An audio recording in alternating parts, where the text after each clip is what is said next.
So dear students, आज हम नया चैप्टर स्टार्ट करेंगे मैथ्स का, that is called triangles. Triangles ऐसा सच होते क्या है ये तो आपको पता ही है। तीन साइड्स होते हैं ट्रायंगल्स के। कोई भी फिगर जिसके तीन साइड्स हो, क्लोज्ड फिगर, वो ट्रायंगल होता है बेसिकली। ट्रायंगल्स बहुत इंपॉर्टेंट होते हैं। हर जगह आपको ट्रायंगल्स मिलेंगे। अगर आप ध्यान से देखेंगे तो देखो कई सारे मैंने फोटोग्राफ्स बनाए हैं, उसमें आप ट्रायंगल्स देख पा रहे होंगे। जैसे देखो ये क्या है, पिरामिड है। इनके बारे में आपने सुना होगा, इजिप्ट में होते हैं, ये बहुत पहले बनाया गया था। 7 वंडर्स ऑफ वर्ल्ड में एक ये भी है। यहां पे ट्रायंगल दिख रहा है आपको, बिल्कुल इसका शेप जो है वो ट्रायंगल जैसा आपको लग रहा होगा स्टूडेंट्स। तो इसको बनाने के लिए ट्रायंगल्स के बारे में पता होना जरूरी है। जिन लोगों ने इस पिरामिड को बनाया होगा उनको डेफिनेटली ट्रायंगल्स के बारे में बहुत कुछ आता होगा। फिर आप देखो ये एक मॉडर्न बहुत एडवांस्ड बिल्डिंग है, ये भी एक मॉडर्न बहुत एडवांस्ड बिल्डिंग है, दोनों ट्रायंगुलर शेप में है। तो इनको बनाने के लिए भी हमें ट्रायंगल्स की इंफॉर्मेशन होनी चाहिए, ट्रायंगल्स की प्रॉपर्टीज पता होनी चाहिए। फिर आप देखो यहां पे ये देखो एक ब्रिज है, ब्रिज, इसको बनाने के लिए भी ट्रायंगल्स की इंफॉर्मेशन होनी चाहिए, ट्रायंगल्स हमें आना चाहिए। कहीं दिख रहा है आपको यहाँ पे ट्रायंगल्स? आप सोचेंगे नहीं यहां तो दिख नहीं रहा है, यहां भी है। आप देखो ये वायर है जिससे ये ब्रिज हैंग कर रही है, तो यहां पर भी सॉर्ट ऑफ एक ट्रायंगल बन रहा है, राइट। फिर देखो ये एफिल टावर है, ये भी 7 वंडर्स ऑफ वर्ल्ड में आता है। ये भी परफेक्टली ट्रायंगुलर शेप में तो नहीं है, बट इसके अगर हम कुछ पार्ट्स देखें तो दे आर ट्रायंगुलर, राइट। तो इन सब चीजों को बनाने के लिए स्टूडेंट्स ट्रायंगल्स के बारे में हमें पता होना चाहिए। फिर देखो माउंटेन्स जो होते हैं वो भी जनरली ट्रायंगल्स के शेप में होते हैं। जैसे आप सोचो कि माउंटेन्स की हाइट हम कैसे पता करते हैं? हमें हर माउंटेन की हाइट पता होती है, हम कैलकुलेट कर सकते हैं, लेकिन कैसे हाइट पता करते होंगे माउंटेन्स की? आप सोच रहे हैं कि अच्छा ऐसा करते हैं, एक स्केल लेते हैं ज्योमेट्री बॉक्स में से और उसके हेल्प से जाके माउंटेन की हाइट मेजर कर लेंगे। ऐसा कर सकते हैं क्या? बिल्कुल नहीं कर सकते, बिल्कुल नहीं कर सकते। तो माउंटेन्स बहुत बड़े होते हैं, उनकी हाइट पता करना उतना आसान नहीं है। उनकी हाइट को पता करने के लिए भी ट्रायंगल्स की इंफॉर्मेशन आपको होनी चाहिए, ट्रायंगल्स की प्रॉपर्टीज के बारे में आपको पता होना चाहिए। ओके, जैसे देखो ये मून है, मून अर्थ से बहुत दूर होता है स्टूडेंट्स। कितनी दूर होता है ये भी हमें पता है, हमें पता है कितनी दूर है, वो डिस्टेंस हमें पता है। तो वो डिस्टेंस कैसे मेजर की गई होगी? साइंटिस्ट लोगों ने कैसे मेजर की होगी? क्या उन्होंने ज्योमेट्री बॉक्स से स्केल निकाला होगा और मून की डिस्टेंस उससे मेजर की होगी? बिल्कुल नहीं, नॉट पॉसिबल। तो ये डिस्टेंस मेजर करने का जो तरीका होता है मून का अर्थ से, उसमें भी ट्रायंगल्स की इंफॉर्मेशन यूज होती है स्टूडेंट्स। तो बेसिकली मैं इन सब डिस्कशन से आपको ये बताना चाहता हूं कि triangles are very important in different ways. That's why हम लोग ट्रायंगल्स के बारे में पढ़ते हैं। तो चलें स्टूडेंट्स स्टार्ट करें।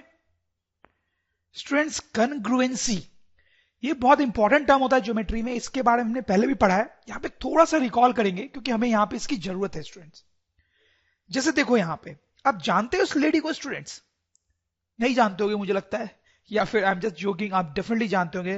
This is Katrina Kaif. लेकिन आप सोच रहे होंगे कि कैटरीना कैफ की 2 फोटोग्राफ्स मैंने क्यों बनाई है स्टूडेंट्स?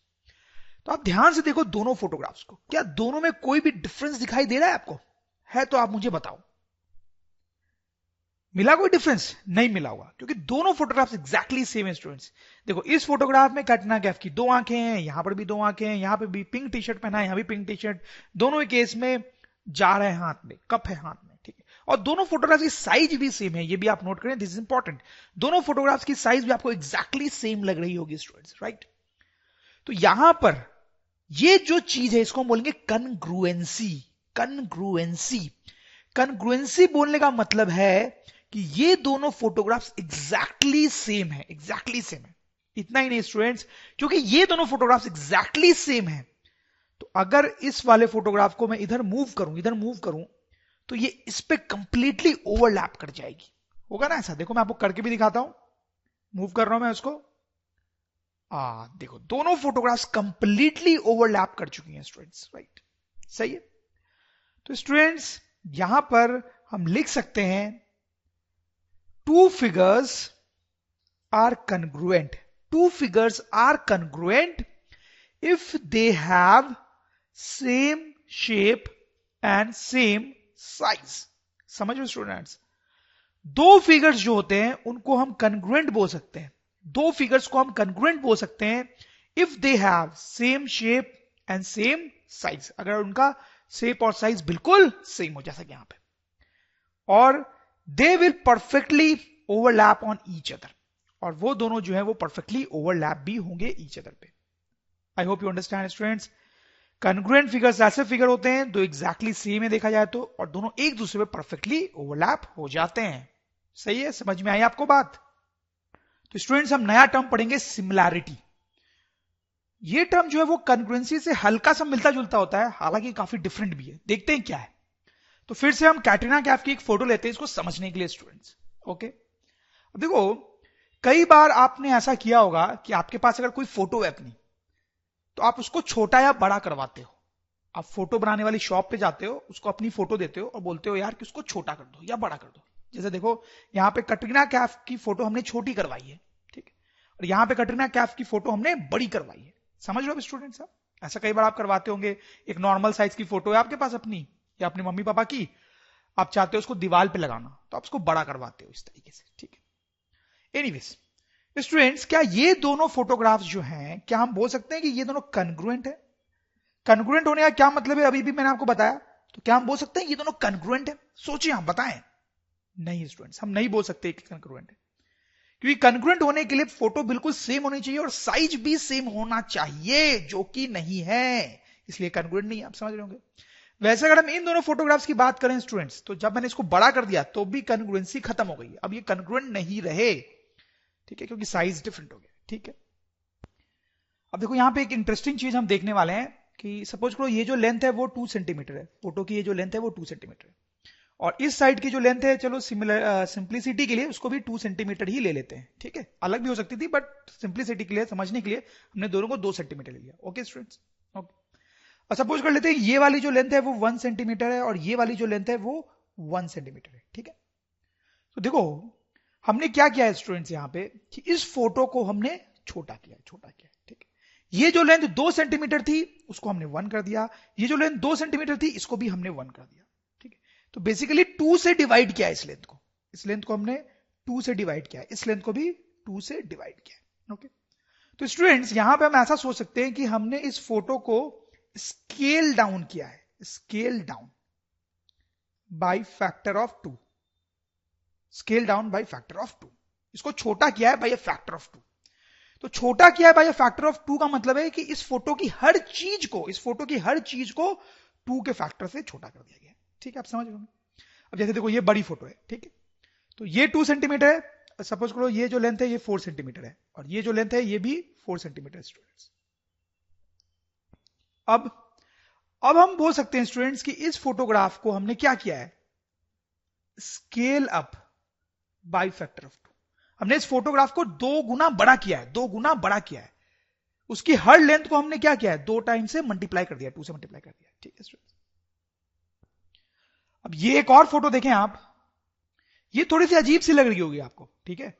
कभी भी आप फोटोग्राफर को ये फोटो को छोटी या बड़ी करने दोगे तो क्या तो वो ऐसा करेगा, छोटी करने दोगे तो बड़ा करने देगा तो कुछ ऐसा करेगा, लेकिन ऐसा कभी नहीं करेगा वो। ये तो फोटो खराब हो गई, देखा जाए तो चिपटी टाइप की हो गई। जैसे हम टेक्निकली बात करें थोड़ा सा, तो ये मान लो 2 सेंटीमीटर थी लेंथ, यहां पे आपको दिख रहा है कम करके सपोज करो हमने 1 सेंटीमीटर कर दी, ठीक है। ये लेंथ जो 2 सेंटीमीटर थी सपोज करो इसको मैंने 5 सेंटीमीटर कर दिया, ठीक है। तो आप देखो क्या मैं बोल सकता हूं कि इस फोटोग्राफ को मैंने स्केल अप या स्केल डाउन किया है और ये बनाया है, क्या मैं ऐसा बोल सकता हूं? इस फोटोग्राफ के लिए क्या मैं ऐसा बोल सकता हूं कि स्केल अप या स्केल डाउन किया है? सोचो आप, स्केल अप या स्केल डाउन ऐसा कुछ भी बोल सकते हैं हम। आप समझ रहे होंगे स्टूडेंट्स कि ऐसा हम बिल्कुल भी नहीं बोल पाएंगे, ठीक है। तो अब यहां पे आता है स्टूडेंट्स सिमिलैरिटी की कहानी। सिमिलैरिटी, ये दोनों फिगर्स को हम बोलेंगे कि these are similar figures, these are similar figures. और वैसे इन दोनों फिगर्स को भी स्टूडेंट्स हम बोल सकते हैं सिमिलर फिगर्स। तो सिमिलर फिगर्स का मतलब समझ रहे हो, फोटो वही होनी चाहिए। कटरीना कैफ की फोटो है तो यहां भी कटरीना कैफ की है, ऐसा नहीं है कि ऐश्वर्या राय की आ गई है, नो। कैटरीना कैफ की जो फोटो थी वही फोटो यहां पर भी है, सेम टू सेम फोटो है, सेम टू सेम फोटो है, बस उसको स्केल अप किया गया है और यहां पे उसी फोटो को स्केल डाउन किया गया है। तो स्केल अप या स्केल डाउन करते हैं किसी चीज को, तो जो नई फोटोग्राफ मिलती है उसको हम सिमिलर बोलते हैं, सिमिलर, कि ये दोनों सिमिलर है, ये दोनों सिमिलर है। जबकि आप समझ रहे होंगे इसके लिए हम वैसा टर्म यूज नहीं कर सकते, हम नहीं बोल सकते कि ये सिमिलर है, ऐसा हम नहीं बोल सकते स्टूडेंट। आपको थोड़ा थोड़ा समझ में आई होगी बात। तो इसको थोड़ा सा हम लिख भी सकते हैं, हालांकि बाद में और डिटेल में लिखेंगे, अभी हम थोड़ा सा लिख सकते हैं कि two figures are similar, two figures are similar if one can be obtained, if one can be obtained by scaling up or scaling down the other, जैसा अभी भी हमने पढ़ा, ठीक है, कि दो फोटोग्राफ्स को या दो फिगर्स को हम सिमिलर बोल सकते हैं अगर स्केल अप या स्केल डाउन करके उनको बनाएंगे। यहां पे मैं दूसरा वर्ड भी एक यूज कर सकता था, जूम, जूम। देखो इस फोटोग्राफ को आप जूम इन करोगे, जूम जूम करके हम बड़ा या छोटा करते हैं, जूम करके बड़ा करोगे तो ये फोटोग्राफ बनेगी, और इसको जूम करके छोटा करोगे तो ये फोटोग्राफ बनेगी, ठीक है। तो हम ऐसा ही बोल सकते हैं कि जूम करने पे अगर कोई फिगर मिल रहा है हमें, जूम करके बड़ा कर रहे हैं या जूम करके छोटा कर रहे हैं, तो उस केस में वो फिगर सिमिलर कहलाएगा, सिमिलर कहलाएगा। स्टूडेंट जैसा थोड़ा सा रिकॉल कर लेते हैं जो हमने अभी पढ़ा, ये दोनों फोटोग्राफ्स, क्या ये दोनों कन्ग्रुएंट है? क्या लगता है आपको देख के, क्या लग रहा है कि ये दोनों कन्ग्रुएंट है या नहीं है? बताएं आप। क्लियरली स्टूडेंट्स आपको लग रहा होगा कि ये कन्ग्रुएंट है। क्यों कन्ग्रुएंट है? क्योंकि दोनों बिल्कुल सेम फोटोग्राफ है और साइज भी बिल्कुल सेम लग रही है स्टूडेंट्स, राइट। वैसे ये दोनों फोटोग्राफ, क्या ये दोनों आपको कन्ग्रुएंट लग रही है स्टूडेंट्स? नहीं लग रही होंगी, क्योंकि ऑब्वियसली इसको छोटा कर दिया गया है, अब ये बिल्कुल सेम साइज की नहीं है। लेकिन स्टूडेंट्स क्या ये दोनों सिमिलर हैं? क्या ये दोनों सिमिलर हैं? बिल्कुल, अभी अभी जो हमने पढ़ा उससे आपको समझ में आ रहा होगा कि ये दोनों सिमिलर तो है, सिमिलर है। क्योंकि इसको हम स्केल डाउन करेंगे, किस फैक्टर से वो हमें नहीं पता अभी, बट इसको स्केल डाउन करेंगे तो ये आ जाएगा, ठीक है, स्केल डाउन। ओके स्टूडेंट, अच्छा अब मुझे आप ये बताओ कि क्या ये दोनों सिमिलर हैं? देखो इन दोनों की जब हमने बात की तो कन्ग्रुएंसी की भी बात की और सिमिलैरिटी की भी बात की। कन्ग्रुएंसी नहीं थी और सिमिलैरिटी थी, इन दोनों की भी इसलिए दोनों चीज की बात करेंगे। कन्ग्रुएंट तो है ही दोनों, बिल्कुल सेम एग्जैक्ट, सिमिलर है या नहीं ये बताना है आपको, सिमिलर है नहीं। देखो स्टूडेंट्स यहां पे आप कंफ्यूज ना हो, बहुत सिंपल सी बात है, जानने वाली बात है, कुछ समझने वाली बात नहीं है कि इन दोनों को हम सिमिलर भी बोलेंगे। देखो हम ऐसा बोल सकते हैं ना कि इसको अगर हम स्केल अप करें, scale up by factor of 1, अगर हम स्केल अप करें बाय फैक्टर ऑफ 1 तो ये फोटोग्राफ बनेगी, ठीक है। इसको मैं स्केल अप कर रहा हूं बाय फैक्टर ऑफ 1 तो ये फोटोग्राफ बनेगी। स्केल अप बाय 1 का मतलब है कि उसकी साइज को चेंज नहीं किया जा रहा है इफेक्टिवली, तो इसको 1 के फैक्टर से स्केल करके ये मिल जा रहा है मुझे, इसलिए ये दोनों सिमिलर भी कहलाएंगे स्टूडेंट, सिमिलर भी कहलाएंगे। तो in fact this is important point जो हम लिख सकते हैं कि two congruent figures are always similar, two congruent figures are always similar. अगर कोई दो फिगर्स कन्ग्रुएंट हो गए हैं तो वो डेफिनेटली सिमिलर भी होंगे, सिमिलर भी होंगे, ठीक है। और दूसरे पॉइंट हम ये भी लिख सकते हैं कि two similar figures may or may not be, may or may not be similar, may or may not be congruent, ठीक। देखो अगर दो चीजें कन्ग्रुएंट हैं तो वो सिमिलर तो डेफिनेटली होंगी, वही ये स्टेटमेंट बोल रहा है यहां पे। लेकिन उसका उल्टा एग्जैक्टली सही नहीं है देखा जाए तो। क्या बोला जा रहा है कि अगर दो चीजें सिमिलर हैं, टू सिमिलर फिगर्स, तो वो कंक्रुएंट हो भी सकती हैं और नहीं भी हो सकती हैं। जैसे देखो ये दोनों सिमिलर हैं, ये दोनों सिमिलर हैं, इस केस में कंक्रुएंट भी है। अब ये देखो इस केस में ये दोनों सिमिलर हैं लेकिन कंक्रुएंट नहीं है, ठीक। दो चीजें अगर सिमिलर हैं तो कंक्रुएंट हो भी सकती हैं और नहीं भी हो सकती है, ठीक। ज्योमेट्री से रिलेटेड अब कुछ एग्जांपल्स देखते हैं क्योंकि वही तो हमारा एम है। तो ये एक रेक्टेंगल है स्टूडेंट्स, क्लियरली आपको दिख रहा है, और ये एक सर्किल है, ये भी क्लियरली दिख रहा है। इन दोनों के बारे में आप बताएं कन्ग्रुएंसी और सिमिलैरिटी को सोच के, ये दोनों कन्ग्रुएंट हैं क्या और सिमिलर हैं क्या। पहले कन्ग्रुएंट है क्या? अरे बिल्कुल आपको लग रहा होगा कि कन्ग्रुएंट नहीं है, कन्ग्रुएंट में तो एग्जैक्टली सेम होने चाहिए। कहां है एग्जैक्टली सेम है? ये रेक्टेंगल है बेचारा और ये जो है ये सर्किल है, तो यहां तो कन्ग्रुएंसी की कोई सवाल ही नहीं है, ठीक। अच्छा सिमिलैरिटी के बारे में बताओ, सिमिलर है क्या दोनों? बिल्कुल नहीं है। आप बिल्कुल सोच पा रहे हो कि सिमिलर भी नहीं है यार, कैसे सिमिलर हो सकते हैं। आप ट्रायंगल को जूम इन या जूम आउट करोगे या इसको स्केल या बड़ा या छोटा कुछ भी करोगे तो कभी सर्किल बन सकता है क्या? वैसे सर्किल को बड़ा या छोटा करोगे तो कभी रेक्टेंगल बन सकता है क्या? नहीं। ठीक है, तो ना ये दोनों कन्ग्रुएंट है ना ये दोनों सिमिलर हैं। तो लिख भी सकते हैं हम इसको, a rectangle and a circle can never be congruent और सिमिलर विथ ईच अदर, जैसा कि मैंने आपको यहां पर बताया। चलो एक और ऐसे क्वेश्चन पूछता हूं आपसे इंटरेस्टिंग सा, आप सोचना। ठीक है, ये एक छोटा सर्किल है और ये बड़ा सर्किल है, आप देख सकते हो। क्या ये दोनों कन्ग्रुएंट है? क्या ये दोनों कन्ग्रुएंट हैं? क्या ये दोनों फिगर्स कन्ग्रुएंट हैं स्टूडेंट? क्लियरली स्टूडेंट्स आप सोच पा रहे होंगे कि ये कन्ग्रुएंट नहीं है, क्योंकि कन्ग्रुएंट के लिए तो एग्जैक्टली सेम होना चाहिए, लेकिन ये छोटा है ये बड़ा है, बड़ा है, डिफरेंस है, ऐसा कन्ग्रुएंट नहीं है। अच्छा, सिमिलर है या नहीं है? सिमिलर लग रहा है क्या आपको? सोच के बताओ, थोड़ा सा सोचने की कोशिश करो। मैं बताता हूं आपको, सिमिलर है। सिमिलर है कैसे है? ये छोटा है, इस सर्किल को अगर हम स्केल अप करेंगे, स्केल अप करेंगे, स्केल अप करेंगे तो ये वाला सर्किल बन सकता है, बन सकता नहीं है, बन ही जाएगा स्केल अप।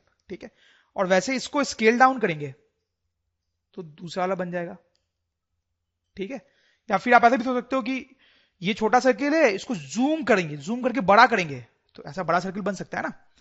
तो ये दोनों सिमिलर हैं स्टूडेंट्स, कन्ग्रुएंट नहीं है, आप ध्यान दें, लेकिन सिमिलर हैं।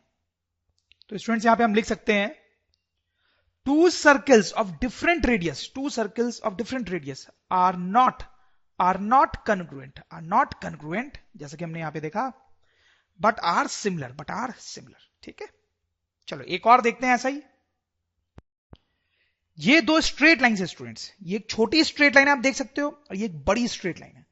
तो ये दोनों भी एक फिगर है, ये दोनों भी फिगर्स हैं।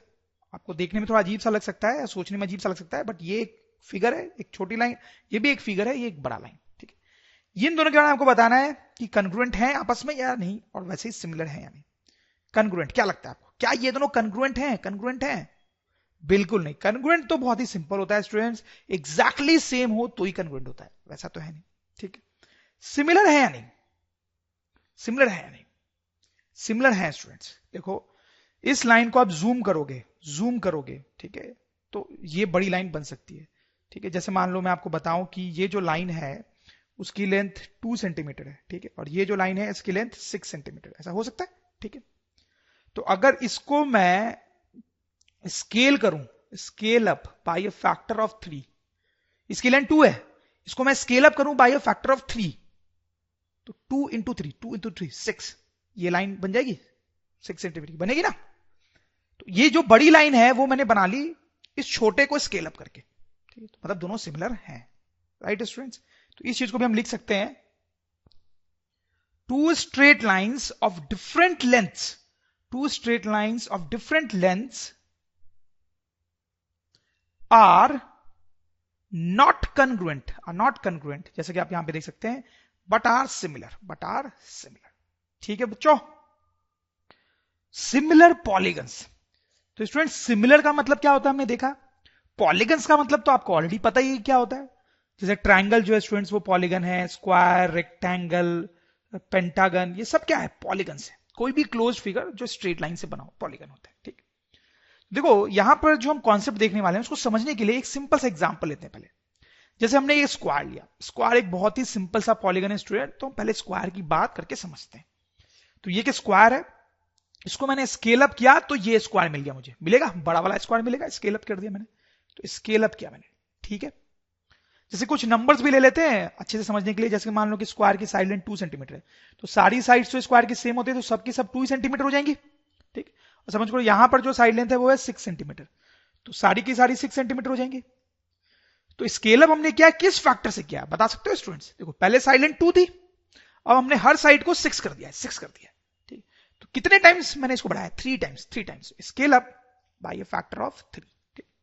तो इस स्क्वायर को मैंने स्केल अप किया है by a factor of 3 students, तो ये बड़ा स्क्वायर मिल गया हमें। अब आप मुझे बताओ क्या ये दोनों सिमिलर हैं? सिमिलर, देखो सिमिलर के बारे में पढ़ने वाले हैं अब हम, कन्ग्रुएंट के बारे में नहीं, सिमिलर के बारे में। तो क्या ये दोनों सिमिलर हैं स्टूडेंट्स? तो बिल्कुल सिमिलर है, आप तो समझ ही रहे होंगे। ठीक है, इसको स्केल अप करके ये बनाया गया है, तो ये दोनों सिमिलर है। अब यहां पे देखो तो हम थोड़ा टेक्निकल जाएंगे, अब हम थोड़ा मैथमेटिक्स के टर्म्स में बात करेंगे। देखो जैसे ये साइड में बोल देता हूं ए बी सी डी, ठीक है, इस तरह से नाम रख दिया मैंने, और यहां पे A dash B dash C dash and D dash, ठीक है। अब देखो A B divided by A dash B dash, A dash B dash, ठीक है, कितना आएगा स्टूडेंट्स? ए बी की वैल्यू 2 और ए डैश बी डैश की वैल्यू 6, दैट इज 1/3, ठीक है। फिर students B C divide by ये side B dash C dash, वो भी कितना आएगा? 2 divide by 6, that will be 1/3, ठीक है। वैसे आप समझ रहे होंगे कि this side divide by this side, मतलब D C divide by D dash C dash will also be 2/6, that is 1/3, ठीक है। वैसे A D divide by A dash D dash will also be 1/3, ठीक है स्टूडेंट। तो basically आप देख सकते हो कि चार जो रेशियोज हमने निकाले स्टूडेंट्स, चार रेशियोज, चारों के चारों सेम आ रहे हैं ना, चारों के चारों सेम आ रहे हैं, ठीक है, सेम रेशियोज, सेम रेशियोज, ठीक है। अच्छा एक और चीज देखो आप, यहां पर ये एंगल क्या है स्टूडेंट्स? 90, ये एंगल भी कितना है? 90, ये एंगल क्या है? 90, ये भी 90, ये एंगल 90, ये भी 90, ये एंगल 90 और ये भी 90, ठीक है। तो स्टूडेंट्स यहां पे हम 2 पॉइंट्स लिख सकते हैं कि ratio of corresponding sides, ratio of corresponding sides are same, ठीक है, ये तो हमने देखा ही। और दूसरा ये पॉइंट है कि कॉरेस्पॉन्डिंग एंगल्स आर सेम, ठीक है। कॉरेस्पॉन्डिंग एंगल्स क्या होते हैं, कॉरेस्पॉन्डिंग साइड्स क्या होते हैं, ये तो आपको पता होगा अच्छे से, बहुत सारे चैप्टर्स आपने पढ़ा होगा, ठीक है। जैसे थोड़ा सा रिकॉल करा सकता हूं कि कॉरेस्पॉन्डिंग साइड्स, ठीक है, तो इस साइड को हमने इसके कॉरेस्पॉन्डिंग बोल रखा है यहां पे, ठीक है। फिर इस साइड को हमने इसके कॉरेस्पॉन्डिंग बोल रखा है, इस साइड को इसके कॉरेस्पॉन्डिंग बोल रखा है, और यहां पे क्या सिंबल बनाऊं, इस साइड को इसके कॉरेस्पॉन्डिंग बोल रखा है, ठीक है। वैसे ये वाला जो एंगल है उसको हम इसके कॉरेस्पॉन्डिंग बोल रहे हैं, ये वाला जो एंगल है उसको इसके कॉरेस्पॉन्डिंग बोल रहे हैं, एंड सो, ठीक। सो आप देख सकते हैं स्टूडेंट्स कि ये दोनों जो स्क्वायर्स हैं वो सिमिलर थे और उनमें ये दोनों चीज सेटिस्फाई हो रही है। तो एक्चुअली ऐसा रूल ही होता है कि two polygons are similar, if these two conditions are satisfied. कोई भी दो पॉलीगन्स को हम सिमिलर बोल देंगे स्टूडेंट्स अगर ये दोनों कंडीशंस सेटिस्फाई होती हैं। जैसे कुछ एग्जांपल्स करेंगे तो आपको और समझ में आएगा। और देखो इसको लिखने का तरीका क्या होता है कि ये जो है that is square A B C D, ठीक है, और ये जो है that is square A dash B dash C dash D dash, तो उनके बीच में ऐसा एक सिंबल बनाते हैं। तो बीच में ये ऐसा सिंबल बनाने का मतलब हो गया कि ये वाला जो स्क्वायर है या पॉलीगन है और ये वाला जो स्क्वायर और पॉलीगन है वो दोनों क्या है? सिमिलर। तो ये सिंबल है सिमिलैरिटी का, सिंबल ऑफ सिमिलैरिटी, ठीक है बच्चों। थोड़ा पेशेंस रखें, जैसे एक दो क्वेश्चन हम और करेंगे, एग्जांपल्स करेंगे अभी, तो आपको क्लियर होगा। तो स्टूडेंट्स ये क्वेश्चन देखें आप, इसमें आप देख सकते हो दो पॉलीगन्स दिए हुए हमें, ठीक है, बेसिकली दो क्वाड्रिलेटरल्स हैं और हमें पता करना है कि ये दोनों जो है वो सिमिलर हैं या नहीं स्टूडेंट्स, ठीक है। तो कैसे करेंगे? देखो अभी मैंने आपको बताया कि ये दो कंडीशन सेटिस्फाई होनी चाहिए, ठीक है। एक तो एंगल्स, कॉरेस्पॉन्डिंग एंगल्स सेम होने चाहिए, और नोट करें ratio of corresponding side same होनी चाहिए। यहां पे इस रेशियो वर्ड को नोट करना चाहिए आपको, ठीक है। जब एंगल की बात कर रहे हैं तो एंगल्स, कॉरेस्पॉन्डिंग एंगल्स सेम होने चाहिए, ठीक है। लेकिन जब हम साइड्स की बात कर रहे हैं तो रेशियो ऑफ कॉरेस्पॉन्डिंग साइड्स जो है वो सेम होना चाहिए, ठीक है स्टूडेंट्स। तो चलो वही देखते हैं हम। सबसे पहले हम एंगल्स की बात करते हैं, ठीक है। सेकंड वाली कंडीशन को पहले चेक करते हैं, एंगल्स। तो देखें ये जो एंगल है वो 85 डिग्री है और ये जो एंगल है स्टूडेंट्स वो भी 85 डिग्री है। तो हम लिख सकते हैं angle D is equal to angle S, ठीक है। ये और ये एंगल बराबर है, ओके। फिर ये एंगल 70 है स्टूडेंट्स और ये भी 70 है, तो ये दोनों एंगल बराबर हो गए, मतलब angle C is same as angle R, angle C is same as angle R, ठीक है। फिर ये एंगल 100 डिग्री है B, और ये एंगल जो है वो भी 100 डिग्री है क्यू, तो हम लिखेंगे students angle B equal to angle Q. फिर बचा ये वाला एंगल और ये वाला एंगल, दोनों बराबर है फिर से, तो angle A is equal to angle P, angle A is equal to angle P students, ठीक है। तो आप देख सकते हैं कि सारे कोरस्पॉन्डिंग एंगल्स सेम है, सारे कोरस्पॉन्डिंग एंगल्स सेम है स्टूडेंट्स, ठीक है, बिल्कुल अच्छी बात है। चलो अब दूसरी चीज क्या चेक करते हैं, ratio of corresponding sides, ratio of corresponding sides, ठीक है। आपको यहां कोरस्पॉन्डिंग भी लिखना चाहिए बट मेरे पास ज्यादा स्पेस नहीं है इसलिए मैं नहीं लिख रहा हूं, ratio of corresponding sides, okay. तो देखो ये साइड ली मैंने डीसी स्टूडेंट्स, ये साइड मैंने ली डीसी और ये साइड एस आर, ठीक है। इन दोनों का रेशियो चेक करें, DC divide by S R, तो डीसी जो है that is 2.4 centimetre, S R जो है दैट इज 4.8 सेंटीमीटर, ठीक है। इसको आप देखेंगे तो डेसिमल गायब कर देंगे हम और फिर 2 से कैंसिल हो जाएगा ये, तो ये हाफ आ जाएगा एक्चुअली, ओके। फिर आप देखें इस साइड को देखें और इस साइड को देखें, ठीक है। तो we will have C B divide by this that is R Q is equal to 2.5 divide by 5, ठीक। इसको भी अब निकालेंगे तो हाफ आएगा। चलो अब जल्दी से A B divide by P Q, A B divide by P Q, ये कितना होगा, A B is 1.5, P Q is 3, so that will be half. Then finally this divide by this, ठीक है, D A divide by S P, D A divide by S P is equal to 2.1 divide by 4.2, so that will be half once again. So आप देख सकते हैं हर जगह पे ratio half ही आया है स्टूडेंट्स, हाफ ही आया है, ठीक है। तो रेशियो ऑफ कॉरस्पॉन्डिंग साइड्स भी जो है वो सेम आ गया है, सेम आ गया तो क्या मतलब है, पहली कंडीशन भी सेटिस्फाई हो गई है, दूसरी भी सेटिस्फाई हो गई है, मतलब दोनों के दोनों जो पॉलीगन्स हैं स्टूडेंट्स वो कैसे हैं, सिमिलर, सिमिलर, समझ रहे हो आप मेरी बात। तो हम लिखेंगे इसको कि ए बी सी डी ये वाला is similar to this that is P Q R S.